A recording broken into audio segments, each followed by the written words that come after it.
everybody. Welcome to another episode of the Unleashed and Unstoppable show. My name is Todd Pierce. And my name's Dean Martin. And we're here with a fantastic man. His name is Kurt, who's got a fantastic story, which really kind of highlights, in my opinion, when I first kind of chat with Kurt, the whole journey to finding yourself, right? It's like that letting go of things that don't really serve who we are, that aren't having us living our authentic self. And then through trial, error, experiences, finding what we're really about and what kind of sets our heart on fire. So Kurt, mate, it's great to have you on here. Yeah, my pleasure. Thanks for asking me, boys. I really greatly appreciate this opportunity. I'm looking forward to have a conversation. Yeah, wonderful. So this is episode number 13, and it's our virtual one again. And like, we're actually having a good time with these virtual meetings. But mate, Kurt, instead of me kind of telling your whole story, and I know you got an interesting story there, how about you kind of tell us a bit about where you've come from, what's kind of led you to being where you are right now, and what's your passion at the moment in regards to what you're doing? I know you are over in the Philippines at the moment and that you've been in many different countries. So the floor's yours, man. Tell us what's going on. Beautiful. Thanks, Todd. Appreciate it. I guess being in the Philippines right now, I guess I'll step into a little bit of that because I was in Australia just a couple of weeks ago before this whole situation kind of got real. So yeah, I'm from Calgary, Canada, yet I spend 3 to 5 months a year there, and I spend a couple of months a year in the beautiful Australia. I did used to live there 2011, 2012, so I was in Australia, and this kind of became a reality. I had my head in the sand, my ego was kind of in the way. I didn't think this situation was as real as it was. I don't watch the media. And a friend brought up to me and said, Kurt, like, we have to have a conversation. We're preparing for pandemic. Where do you want to be quarantined or locked down? And that leads me into where I am now in Cebu City in the Philippines. Wasn't my final destination, but I'm grateful to be here at this point in time. I'm here for a reason and a purpose. And yeah, I got a special place in my heart from all my travels. I've been to a multitude of different countries. And the Philippines, I've got a property here, and I was going to step into this quarantine lockdown lifestyle, just fulfilling and continuing the dreams. I was supposed to leave Australia a week after I really did and made that last minute decision. And the water septic power's on the property, boats built, ready to be fished off of. And it's like, okay, let's do that.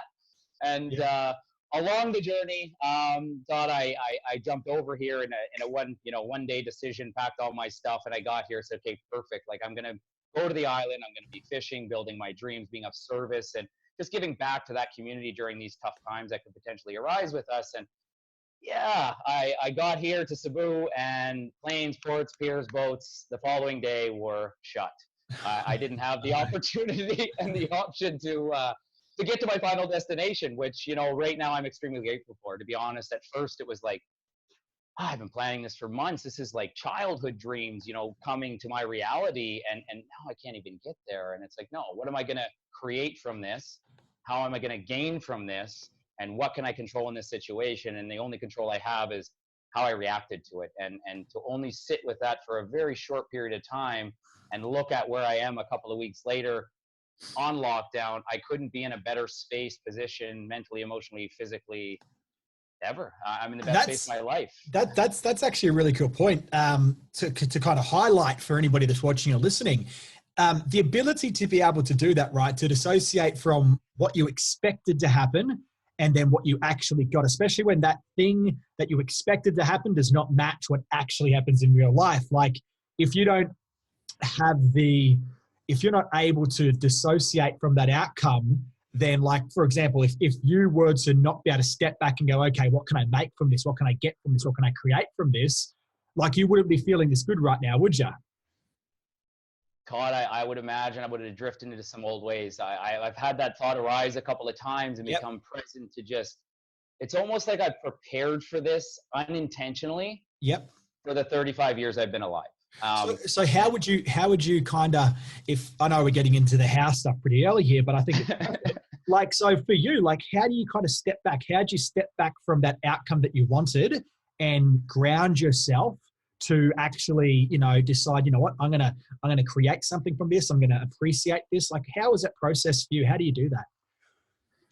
How do I do that now presently? It'll sound so simple coming from my words, yet it's been years and years of, realization and responsibility taking and growth and development and fear facing and a combination of so much. But it's just, to be realistic, like, I used to try to control so many things that were out of my touch in my life. I Mm. used to try to control other people's actions and the way other people are in life. And it just never worked. So to look back just on a couple of weeks ago when this came, it was just to know that what I can control is the way I react to this circumstance and this situation, in action taking and as well as emotionally. And there's nothing outside of this that I have control over other than what I do and what I choose to do during this time. So, Mm. in simple layman's terms, what that looks like. Some people like, oh yeah, it might not be a reality at this point, but it's the sense of a lot of the world, in my views and opinions, stress over what's out of touch and what's out of control, and try to fight internally to discover that or figure it out. And it's like, I can't control what's going on in the world right now. I can be as much of an impact as I can. I can control what's going on in my personal and professional life, and I can either thrive through this and come out on top just more powerful and abundant than I ever have, or I can go down a rabbit hole and decide to lie in bed and focus on what I don't have or what I can't do. Mm. Yeah, most So the definitely. gratitude aspect right now is huge. There's Yeah, a but lot there that you said that could be triggering a lot of people by saying, it's all easy for that guy. It looks like you've he's got it all. people could be saying that things like, you've got it easy, you look like you've got it all together, you're really good looking, you've got the charisma, so it's really easy for you. So have there been any really big challenges for you to get to this point in this sort of thinking? Well, yeah, because it hasn't always been this way. I remember from chatting with you, like you haven't always been positive. You haven't always had your mindset right. So, Yeah, no, that's a great question. No, it's not ever been this easy, and it's still not easy. It's work every single day, as you guys know. We've had a previous conversation, but I guess to look back on a little bit of my upbringing and stuff, go back into my my early years and my early teens and stuff. I had what I needed in life, but there was no extra, and I started to work at a very young age, 13, and 14 kind of had my own little business, mowing lawns, shoveling driveways, cleaning offices, whatever came to me that I could do, because there wasn't much of a, I guess I had everything that I needed. There was no extra in my family. There wasn't much money in my family, so I was doing back what I could, kind of thing. And there was a sense of realization that when I hit 16, I was asked to leave my home. I was a little egotistic. I thought I had the world under control. I knew what was right.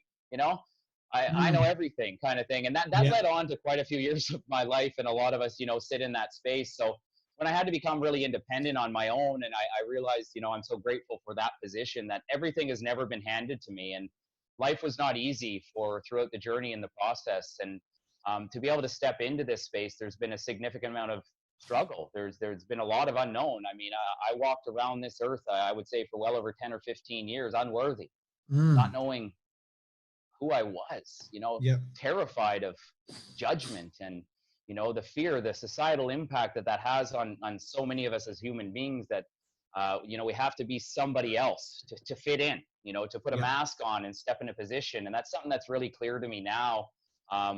The more that I focused on what mattered to other people, the more I internally corroded and felt less worthy of a human being. And as transition went on, fitness came into my lifestyle as well, a bit of movement, nutrition. I've always been an athlete as a child, but I never cared about the gym or movement or quality nutrition. And after I lost my mother when I was 21 years old in 2006, she taught me so much value when she was sick, where my mother knew her life was not going to be that much longer with us, but unintentionally taught us so much about gratitude and appreciation. And what she gave me is beyond words expressible, but to understand that I've got to serve myself.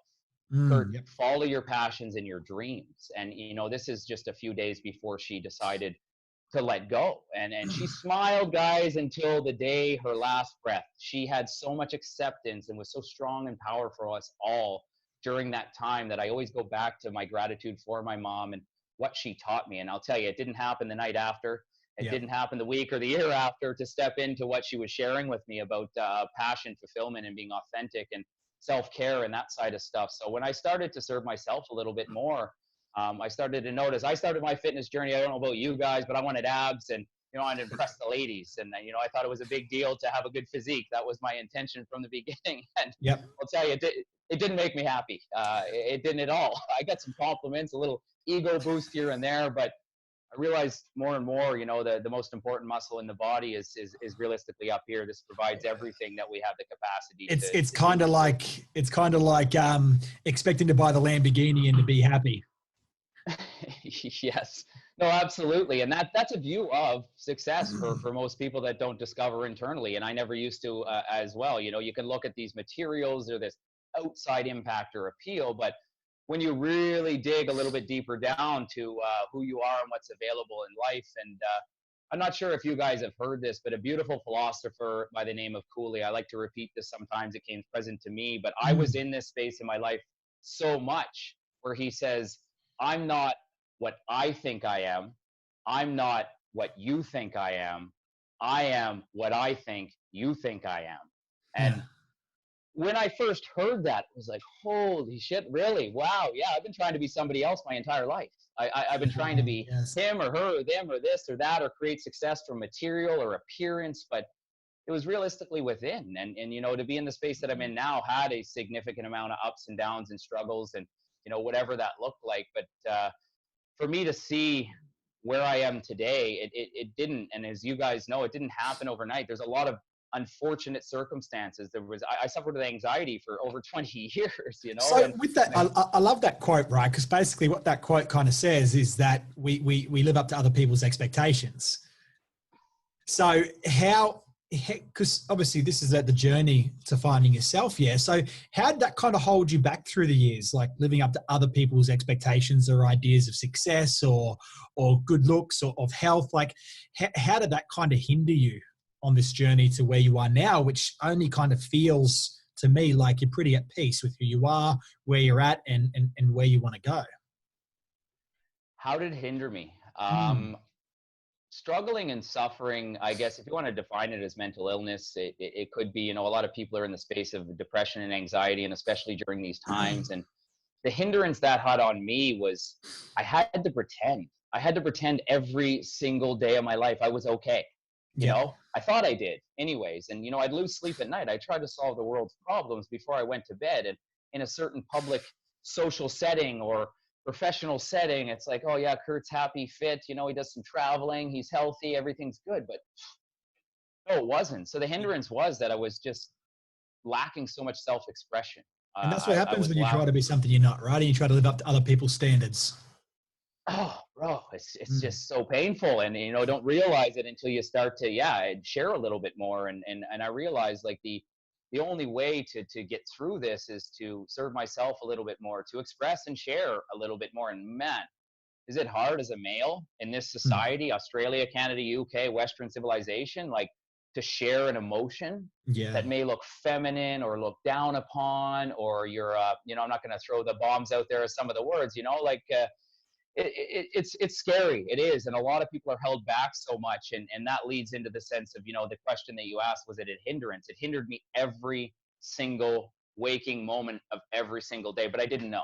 I just didn't know what I didn't know. And I just thought it was normal. And I thought I was the only one struggling and suffering until I started to communicate a little bit more. And that's important for men. That's really important for men that are listening and watching this right now. Like, if you go back 100 years ago, the male's primary purpose was to protect and to look after his family, right?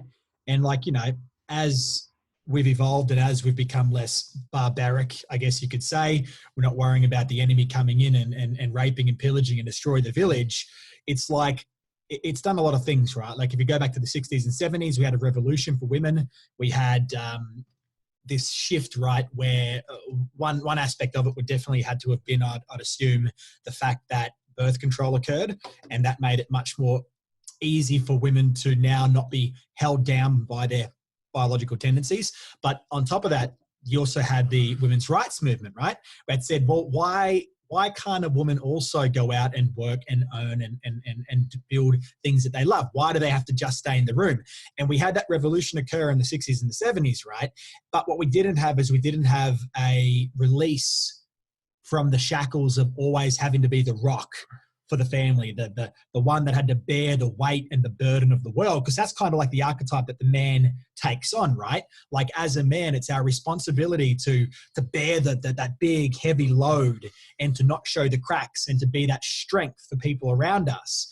And I think like that's an element to how, you know, we get to this point where as men, we do shut off.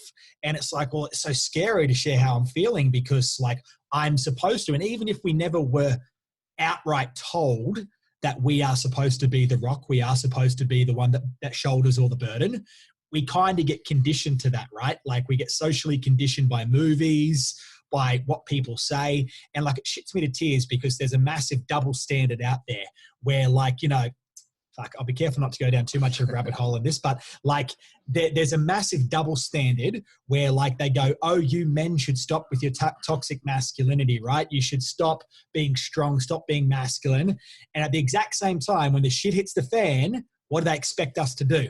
They expect us to so the double standard, they say, show your emotions, express yourself. But at the exact same time, when we do go and express ourselves quite often, and when the shit hits the fan, what the world expects us to do is to be that strong rock again. So it's kind of like, well, stop fucking pushing and pulling us in different directions. So it's confusing. So like, I really appreciate how hard it is to open up. And a lot of men don't cry. A lot of men still have that stigma, you know, if you cry, you're not a man, which is bullshit. I can always get tears in my eyes when I talk about things that are important to me.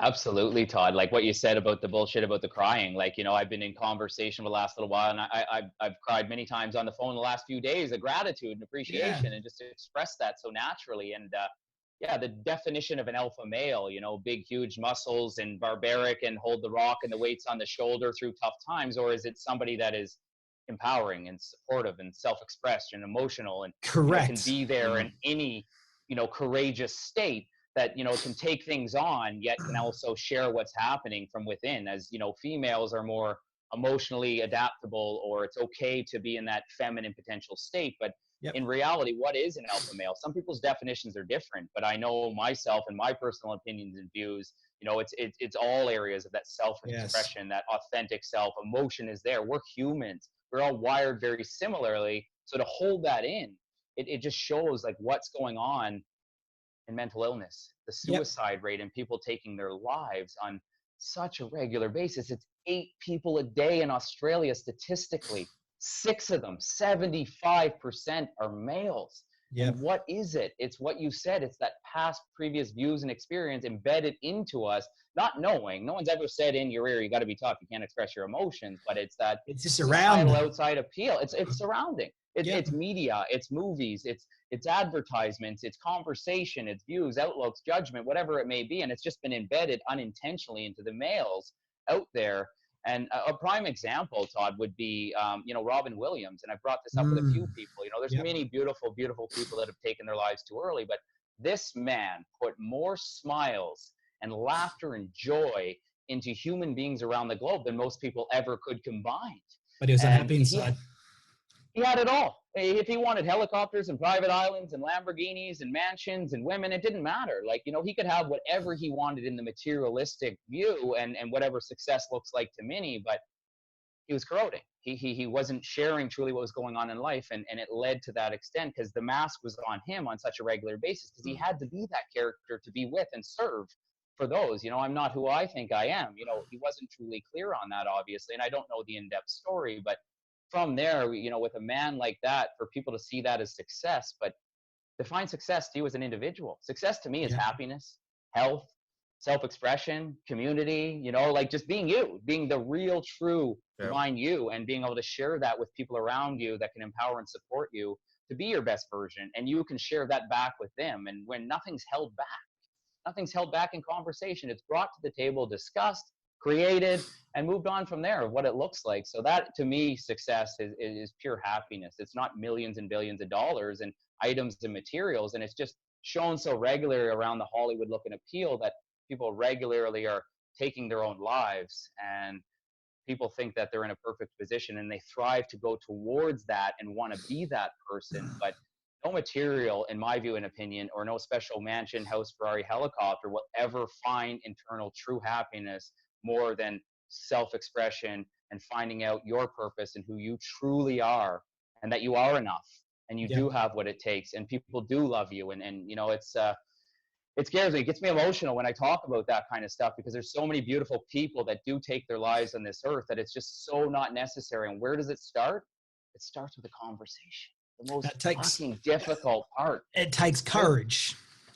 Very And much. there's two forms of that courage, right? Like you've got the external courage, which, you know, if I'm just reflecting on men for a second, and then I reflect on it as a whole, but like for men, right, men mostly, when they think about courage, they only think about the external manifestation of courage, right? Which is that, you know, the bear's knocking down the door and I need to go out and slay the bear. Like that's an external manifestation of courage, but there's also the internal journey as well of courage, which is the courage to feel what you're feeling, to not shut off, to express it, right? And like, you know, I think the biggest issue that people have, and you know, statistically speaking, more women try to kill themselves each year than men, but more men succeed. And the reason why is because men use lethal force, right? And like, if you look at the pattern of how people get there, and I've lost right now, I lost about 6 people in my life to suicide. And like the way that they've done it has been different each time. But what I've noticed is that the men who I've lost in my life have definitely been much more brutal with how they did it. The women, the way they did it was like through medication and overdose and things like that. And like what you see and what I reflect on is that there was like this pattern where they felt like they couldn't talk to anybody about it, right? And like I think it's such an important thing for people around to start being more decent to your neighbor, be more decent to people around. Because what happens is, right, someone comes to you with a problem and like this is a pattern. And for those watching and listening, like this is how it can be, right? Like often there are like little tiny SOS signals that people send in the lead up to something like that. And the worst thing you can do is minimize somebody else's feelings and go, oh, don't be silly, that's nothing. Like if they're being courageous enough to ask you something and like open up and be vulnerable, the worst thing you can do is minimize it. And like, I know that happens often. And you know, if you think about like that traditional archetype of a man, like from back in the 40s, it was like that strong man with his mustache. It's like you could see that person going, just relax, mate. You don't have those feelings. But like, you know, when you get rejected and when you start to feel unsafe sharing what's inside, that's when people shut off and then they become their only soundboard. And if you're the only one that you can bounce your ideas off of, it's this negative feedback loop.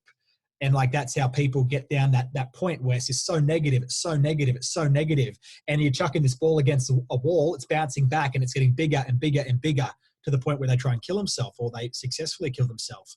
So like, yeah, I think it's courage twofold. One, external courage is important, but that internal courage, and as you said, it's scary. It's like really fucking scary to open up and say your biggest fears. Absolutely. Yeah, no, so much. And the ball against the wall and, you know, that vortex of continuation, and it gets thicker and thicker and thicker. And then it's almost blind, the vision, you know, you don't see any light and possibility. You know, I've been in a state myself where I wasn't sure why, you know, I existed. And I appreciate that you brought up females. Humans is whole.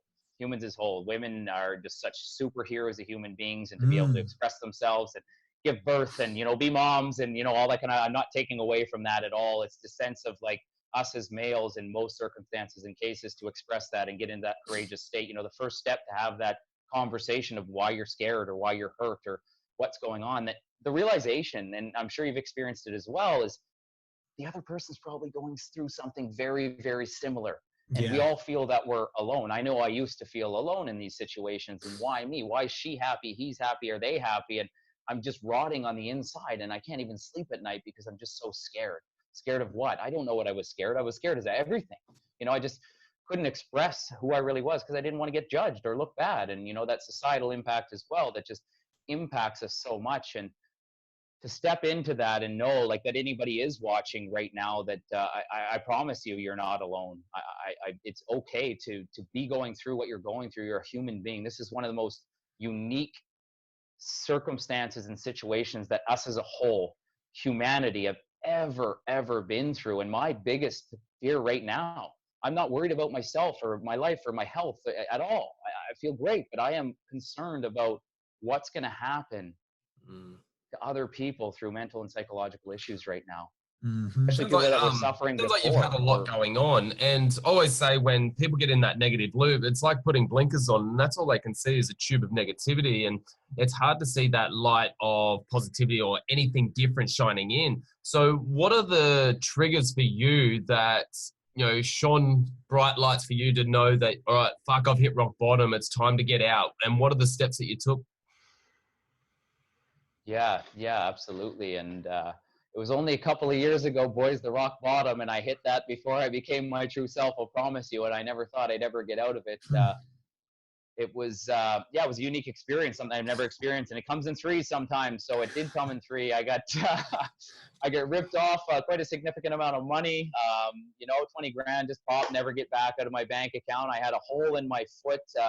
This big with 28 stitches and bones and tendons exposed. So I was bedridden at the time, just a weekend. And then, yeah, I had my heart smashed with a sledgehammer, I guess, just shattered, destroyed all in a very short period of time. And I look back now and I laugh about this. I smile about this. I express gratitude for this. But Yeah. when I was there, oof, I couldn't see any light.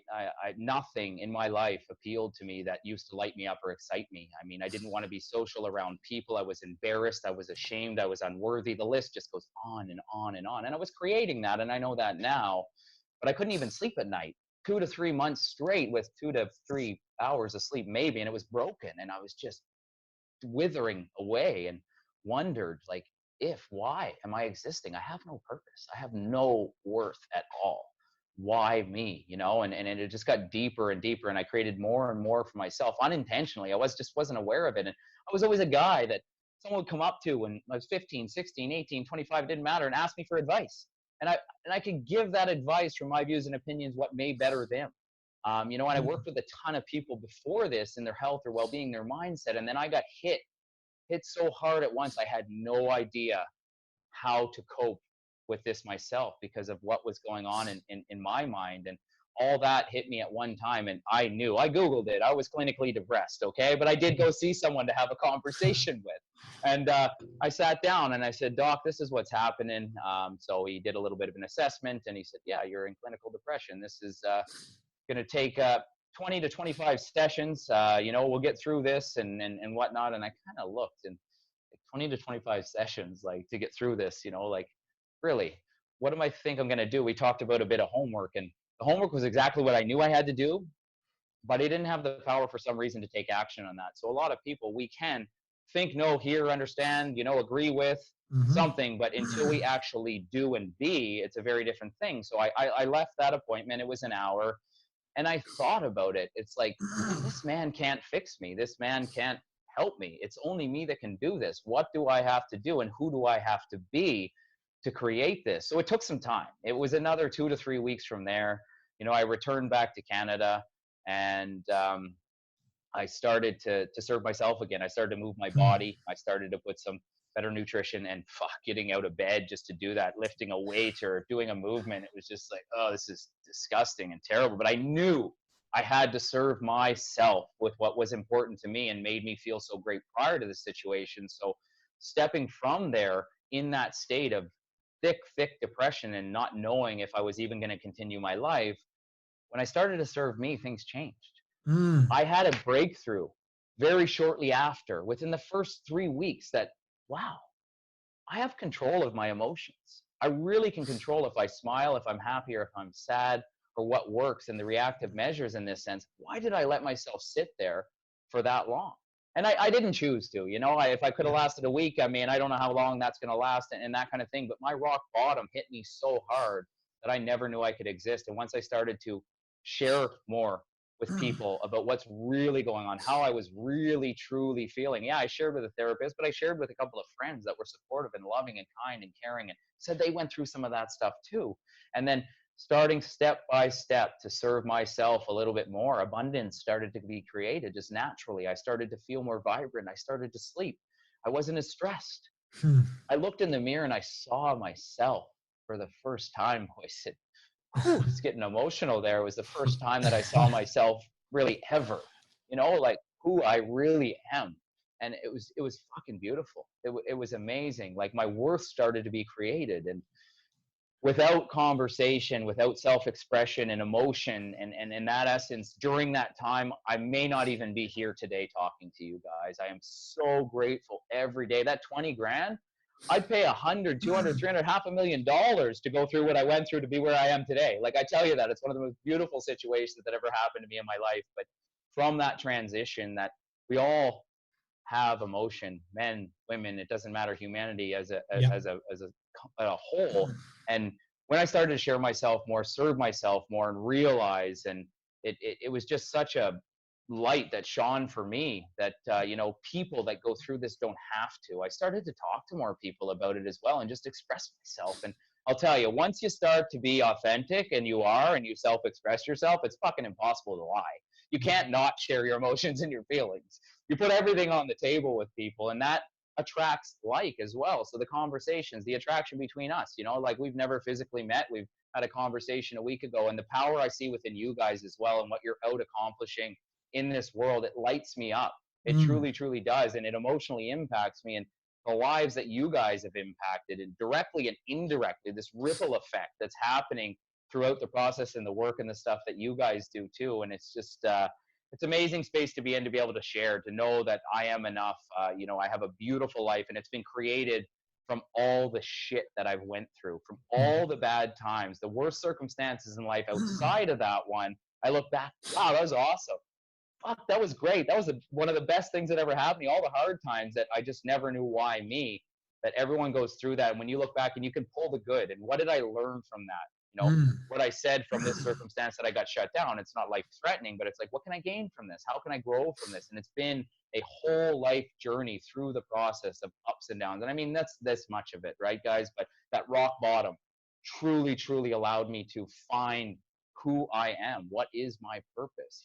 What do I want to create with my life? Because nobody else other than me has the ability to do that. And I used to blame everybody else for my problems. It was so easy to do that, and take responsibility in that sense. So yeah, I may have went down a little rabbit hole there through what the question was, but that's a big part. That was awesome. Space for me. That was awesome. But probably one of the biggest things though is, like, we as humans, we always are faced with challenges or problems or something coming up, and there's two ways you can look at it. You can either look at those challenges like, fuck, got to give up, everything's shit, life's shit, my whole day's shit, I'm going back to bed, blah, blah. Or you can look at, wow, I can actually learn from this, and I can understand that if I overcome this, I'm going to be a better person, I'm going to be a stronger person, I'm going to be, better tomorrow than what I am today, right? Just like you have there with everything you've said. It's a big thing to see, and you can look at it from either way, right? And not just that too, like, if you think about the topic of this, the podcast, right? The journey to finding yourself, you kind of, through your story, right, which was beautiful, you've kind of given, like, what I feel is one of the key things to finding yourself, right? And that is that you need to go through experiences, because, like, as we I look at this when I look at younger people all the time. I say that, look at me, I'm this old bastard, right? Look at you can't see my grays because I've got product in. Trust me, I'm so grey I could blind you if the light hit it. But you are blind too. I am blind as well. But, like, it's quite often, right? We've got society casting expectations upon us. That there makes us confused. Number one. Number two, sometimes we feel like we can't express ourselves properly. It's not okay for me to be me, because why not? Why not, you think, right? Well, because everyone expects me to be something else. It's as you said, right? I don't see me as me. I see me as I think you want me to be. It's like, that's on us to begin with. And then, like, I see younger people, and they always say things like, oh, what kind of thing should I do as a job? I don't know what I'm passionate about. How do I find something I'm passionate about? And in my opinion, finding something you're passionate about is like connecting with yourself, right? Finding what your purpose is like connecting with you, because it's inherent. Finding you and finding your purpose, it's like, it's the same thing in my opinion.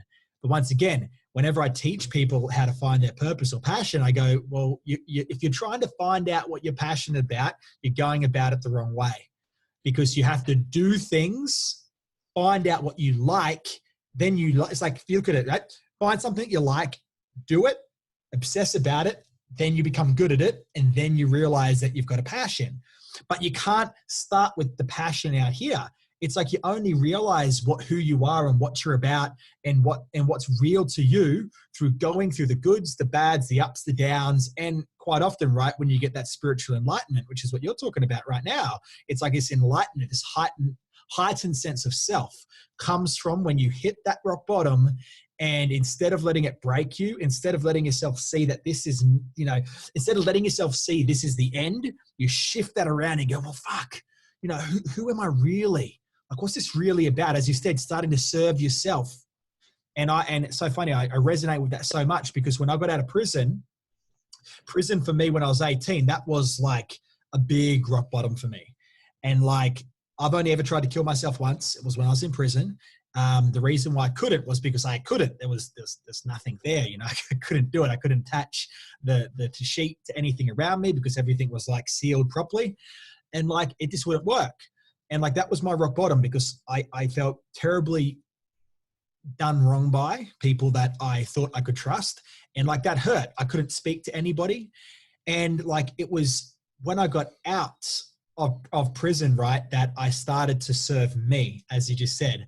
I didn't focus on what everybody else was saying that I should be. I didn't listen to, and for me, it wasn't even what people said that I should be. It's that people used to tell me all the things I couldn't do, right? And I consistently proved them wrong. I proved them right, sorry. People always said, Todd's going to fuck up. He's going to do this.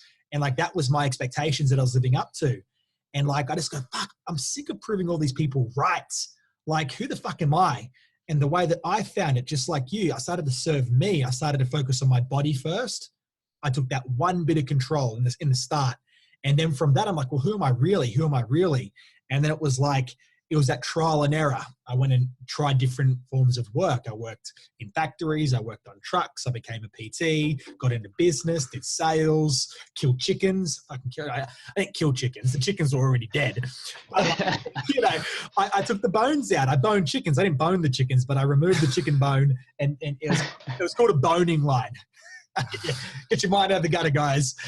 Highlight of the career, yeah. That's it, man. Highlight of my life. But like, I wouldn't be here right now. And I know you know what I'm talking about, right? Like, I wouldn't be here right now with so much peace in my heart in regards to who I am and what I'm about and what I want to create in this world without all the hard times. Like, so you're saying that we don't just come straight out of the womb and we know everything? No. That's crazy. Yeah, you have to, right? And like, that's the beauty in the struggle. It's the diamond in the rough, if you would, Aladdin style. It's like you don't get to realize the treasures of life without first going through the scary, hard experiences. The whole new world popped in my head there when you start to serve yourself. Aladdin and Jasmine were on the magic carpet floating there for a second. And I can't sing it. I was going to try, Dean. But yeah, no, it's so true. Like, one thing that became present to me there, like, thank you so much for sharing. I line and agree and relate with that so much. Like, through experience, like, what we can gain and learn about ourselves, we don't know until we try. If we try to think about it and find it, and just a passion or a purpose is just going to fall in our lap, we'll wait forever. There's people that are 60, 70, 80 years old, or their whole life goes by and they never find a passion or a purpose because they don't have the courage to try, to fail. And a combination of that. A big thing for me was many years ago experiencing developing third world countries, seeing the most happiest, authentic, self-expressed, genuine, smiling human beings that had nothing. They didn't know what they were going to eat the next day, but they had everything. They had authentic self-expression. They had family. They had community. They had support. No matter what happened to them, someone had their back. And that type of culturistic experience for me, just wow. Like, these people don't even know what they're going to eat the next day.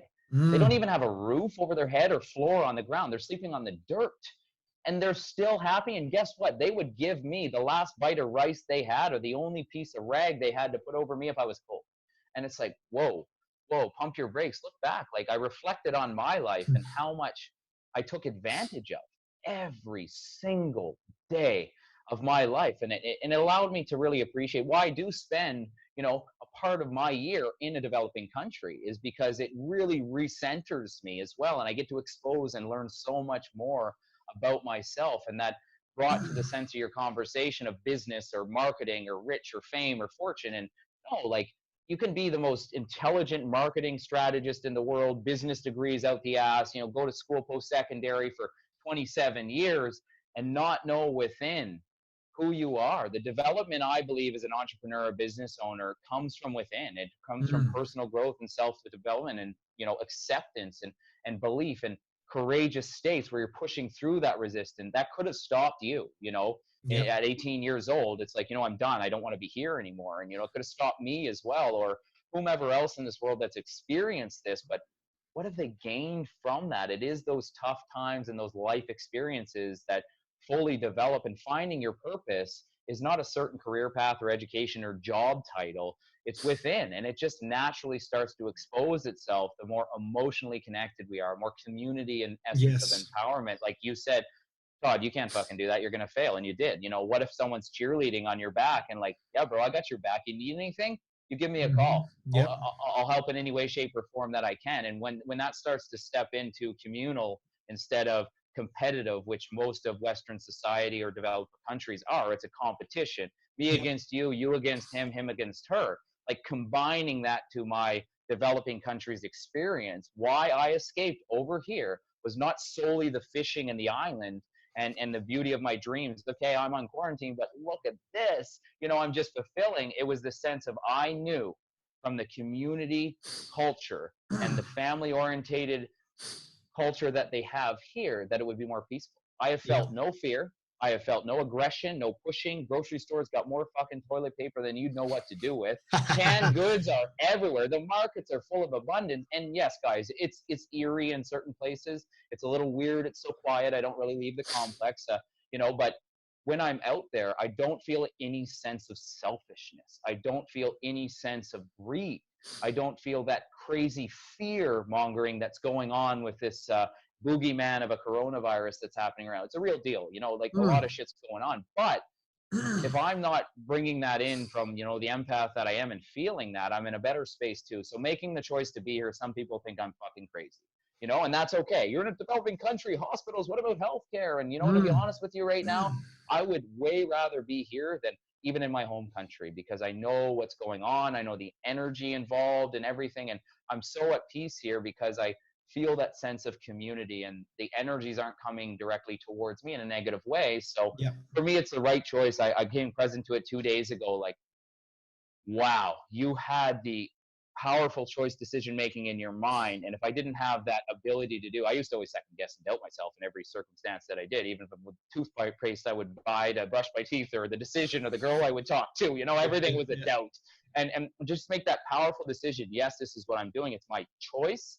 I made that choice and I made the jump, and to be present to where I am right now in life, I'm just so grateful. And that's the sense of the competitive atmosphere out there that people here are really communal. I won't spend all year around here, but I say to people in the Philippines, they ask where I'm from, and, you know, if I speak the language and I say, Tunga Pinoy na ko, sa kong kasing-kasing. It's like, you know, in my English version, in their language, it's, I'm half Filipino. And they're like, what? Yeah, in my heart, you know? And then they're like, oh, really? So absorbing and adapting to the culture here. I don't want to bring my Western influence society and judgment, you know, fear-mongering impact into this culture. So I just try to learn and adapt to the best of my ability, where I speak some Thai, you know, I speak quite a bit of this and other languages that I adapt and learn as much as I can, because I want to be a part of them. I don't want to bring in what they want. They thrive towards that Western Hollywood outlook and the abs and the tits and the ass, whatever else people want, but they don't understand the grass isn't always greener on the other side. So I love to share with a lot of people when they bring that up, how much they have and how grateful they should be, and how much I respect, appreciate, and value the culture that they've created and still hang on to, and don't let that go. Just really understand that, you know, it's not what you think it is out there. Money may be a thing, fame and fortune, but what you have in the discovery and within, with the family orientation and the community, guys, it's like every Filipino that ever, if does see this, like, you know how I feel about it if you know me when you hear this, but your culture is just so beautiful. And that's why I'm here right now, because I feel so at peace. Love it, man. That was beautiful. Well, nice. That was awesome. So look, I'm looking at the time, mate. We are approaching that hour mark, so we better start wrapping this bad boy up. But to kind of, if you were to like give people just like some steps, if you were to like kind of close this off and kind of give some recommendations from your heart that you feel would help people to really connect with themselves and, you know, start to shed the layers? What would you kind of say to someone to kind of help them on that journey? Thanks for that question, Todd. There's a lot there, but a couple of things that come present to me is focusing now on what you do have is such importance at this point in time, I believe. And as simple as it may seem to some, and gratitude this, and push positivity. It's very important, and it's very important for me to understand that there's things that I don't have, but I'm not going to focus on that. We become our thoughts. So if we're to look at everything every day, what the media shares, what the negative influence from everything else is sharing, it's going to create that in our mind, and it's going to snowball effect and domino ripple effect into a really negative, tough spot that may not want to go there. But if you're to weigh things out and look what you do have, the simple things that I shared, like basic water that you can drink from a tap, shirt on your back, food in your belly, a roof over your head. Those are just a few. A car to drive, like, wow. And you could probably write a list of hundreds of things, but we're not always present to what we do have. A lot of the time we shift and drift into that lower part of the brain to what we don't have and create and make it mean something in a story aspect from there. So that's one big thing. And another big thing is, for me, is that we can only control the way we react to circumstance and situation. And as cliche as it may seem to some, 90% of life is how we react to what we do. And 10% of it is what happens. So a lot of the time that's really reversed in a lot of people. So really look, and what are you struggling and suffering with out there potentially during this time? Maybe you're not, maybe you're thriving, and that's awesome. And if you're not, you have the ability to do so, but it's focus on what you can control and what you can do. And if it's not working, take another step, take a left turn instead of a right, have a conversation, reach out to somebody that's thriving through these times, have a chat with them. What are they doing? Get a little bit more in depth and share what you're dealing with, and then having that expression to what you're struggling with, opening up that line of communication would be a few of the layman's terms, basic, simple steps and procedures that I know have been an impact to me. Many people I've had conversation with were really not knowing what life was going to look like, and messaging like, well, I had an amazing day, and oh my goodness, this is what I did. And I was like, who are you? Like, you were a different human being a couple of days ago or last week. And it's just the simple little things. And it is a drip feed process. It's a step by step. Not one day of self-care or gratitude is going to change your life forever. It's an experience. Yep. And it's to move through that. And for every human being that is struggling with any type of mental illness, that to reach out to somebody, there is numbers that you can call, anything along those lines. If you're struggling, you're not alone. You're not at all. And to make it a point, just the hardest thing you'll probably ever do in life is to open up that line of conversation. But the struggle and the hardest things to do, I think, are the most impactful and rewarding potential for breakthrough to be able to have, because you are enough.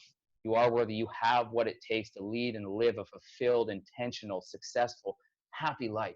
And I want nothing more for each and every one of you that are struggling to get past this and through this, and for us as humanity just to connect on a whole different level after these hard times. So just open up to what's going on.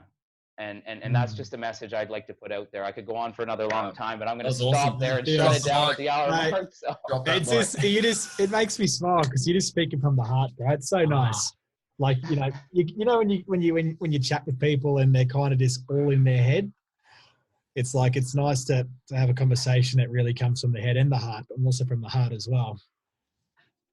Absolutely. I appreciate that. And I sensed that with you guys when we originally connected. We got connected the way we did, and it's just like had a chat. And I was like, wow, these guys are incredible human beings. And then I see, like, I'm telling you, bro, Dean, you made me cry yesterday from your post with your little man.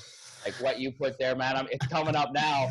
My heart's right here, man. Like, that is just so profound in the father and the man that you are on this planet, dude. It's like, I hardly even know you, but it's like, wow, what power you have, and what a lucky boy that is for you to be his dad. But the sense of that, you looking at it, that you're the lucky one, in that sense. And it's just a combination of that family orientation that you have. And yeah, what that little boy grows up to be is just going to be a world leader superhero, basically, in my opinion. So that's amazing. Thanks for sharing that on your social media, bro. Oh, thank you. Look at him going red. All right, so let's wrap this up. Let's wrap this up. So Kurt, mate, if people want to connect with you, be in contact, how can they do that? What's the best ways to be able to connect with you?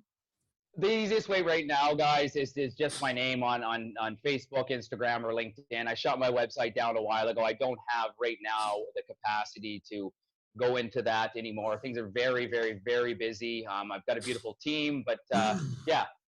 So Instagram, what's your IG? It's just at Kurt Widder. Just chop the last little bit of my last name off, so it's not 14 feet long. That's my IG. And my LinkedIn and Facebook are Kurt Widdershoven. I'm the only one on there. There's, fortunately a unique name that there's no one other Kurt Augustus Widdershoven out there. So that's the easiest way to connect for now. Yeah, and, beautiful. Yeah, absolutely. Awesome, man. Well, I've had a pleasure chatting and listening to you speak, mate, because you speak from the heart, which is always nice. And yeah, I'm sure we should probably jump on another one in the future as well. I'd be very open to that. Awesome. Thank you guys so much for this opportunity, because I don't even know what I said throughout this. I know a little bit maybe, but just, what you said. And I know you guys speak from the heart too. And it's a pleasure and an honor to be able to break through in my own self. I hear some things from you, and I got a lot from this. I really, really, truly did. There's been some little popcorns popping. It's like, oh yeah, that's great. You always learn from sharing. So thank you guys both for this, and look forward to having a conversation again in the future for sure, and stay connected. Awesome, man. I'll tag you in this once it's up and live. Beautiful. Awesome. See you, Kurt. Chat soon, mate. Bye. Hey, See you, mate.